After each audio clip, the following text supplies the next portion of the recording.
Satu persatu anggota Polri yang terlibat dalam skenario Verdi Sambo telah menjalani sidang Komisi Kode Etik Polri. 5 perwira telah menjalani sidang Komisi Kode Etik Polri, diantaranya Verdi Sambo, Kompol Cuk Putranto, Kompol Baikuni Wibowo, AKBP Arif Rahman, dan yang terbaru mantan Wadir Krim Polda Metro Jaya, AKBP Jerry Siagian. Kelima perwira tersebut dikenakan sanksi berupa pemberhentian tidak dengan hormat karena terbukti tidak profesional dalam menjalankan tugas Polri. Sementara untuk menindaklanjuti keterlibatan tersangka perwira Polri lainnya, Komisi Kode Etik telah mengagendakan ulang sidang ketiga tersangka obstruction of justice. Ketiga tersangka tersebut adalah mantan Karopaminal Propam Polri, Brigjen Pol Hendra Kurniawan, AKBP Arif Rahman, dan AKP Irfan Widianto. Minggu depan nanti jadwalnya akan saya sampaikan kepada rekan-rekan apabila sudah ada informasi yang pasti. Ya, ini masih disusun dulu. Ya. Sama, informasi saya dapat dari Divpropam untuk sidang kode etik Brigjen HK terkait OJJ nanti minggu depan juga akan digelar. Ya. Diketahui ada 7 tersangka perwira yang terlibat dalam kasus obstruction of justice atau merintangi proses penyidikan pembunuhan Brigadir Joshua. Kini Polri telah melimpahkan berkas perkara 7 perwira yang diduga merintangi proses penyidikan ke Jaksa Penuntut Umum Kejaksaan Agung. 5 anggota Polri yang diduga merintangi penyidikan pembunuhan Brigadir Joshua diberhentikan tidak dengan hormat. Sementara sejumlah polisi yang melanggar etika kategori sedang dijatuhi sanksi demosi atau penurunan jabatan.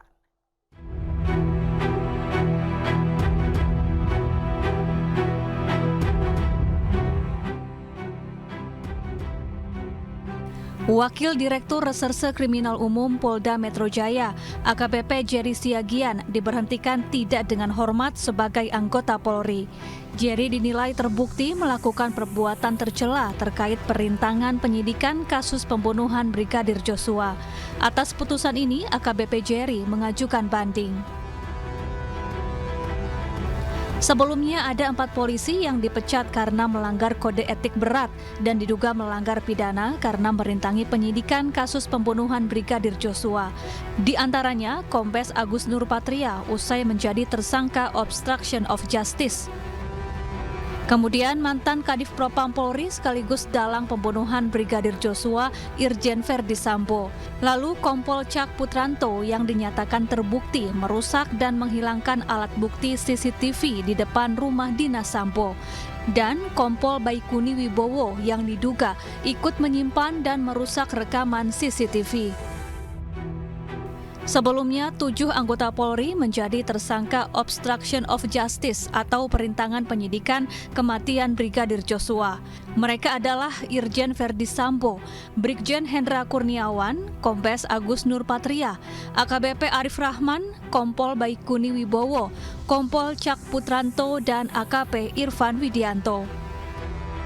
Sementara itu, sejumlah polisi yang tidak profesional dalam penyidikan kasus Joshua dan melanggar etik kategori sedang juga menjalani sidang etik. Di antaranya Brigadir Frilian Fitri Rosadi yang dijatuhi sanksi demosi atau penurunan jabatan selama 2 tahun. Sementara itu, mantan sopir Verdi Sambo, Barada Sadam, juga dijatuhi sanksi demosi lantaran terbukti mengintimidasi wartawan saat meliput di rumah Verdi Sambo. Selain itu, AKP Diah Chandrawati juga dijatuhkan sanksi demosi selama 1 tahun. Dalam perkara ini, AKP Diah disebut melakukan pelanggaran terkait surat kepemilikan pistol Glock 17 milik Barada Eliezer. Tim Liputan iNews melaporkan. Awal pekan kemarin, Komnas HAM dan Komnas Perempuan secara resmi menyerahkan hasil investigasi dan rekomendasi kasus pembunuhan Brigadir Joshua ke pemerintah melalui Menko Polhukam Mahfud MD.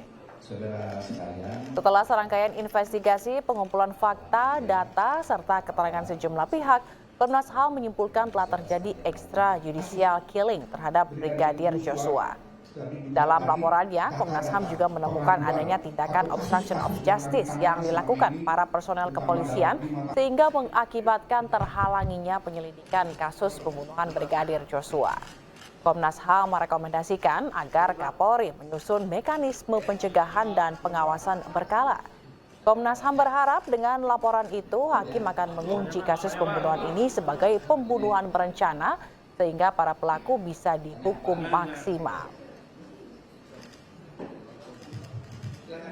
Pertama, bahwa telah terjadi extrajudicial killing yang dilakukan oleh dalam hal ini saudara FS terhadap almarhum Brigadir Joshua.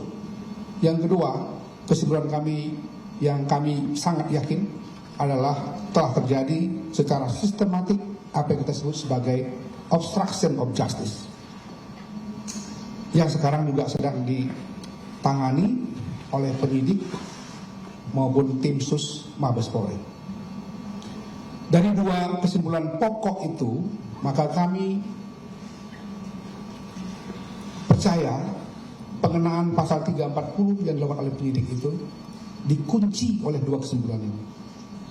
Artinya terduga yang sebentar lagi mungkin akan maju ke pengadilan, kami berharap melalui prinsip fair trial, majelis hakim bisa memberikan hukuman yang seberat-beratnya atau yang setimpal kepada apa yang dilakukan sebagai satu tindak pidana.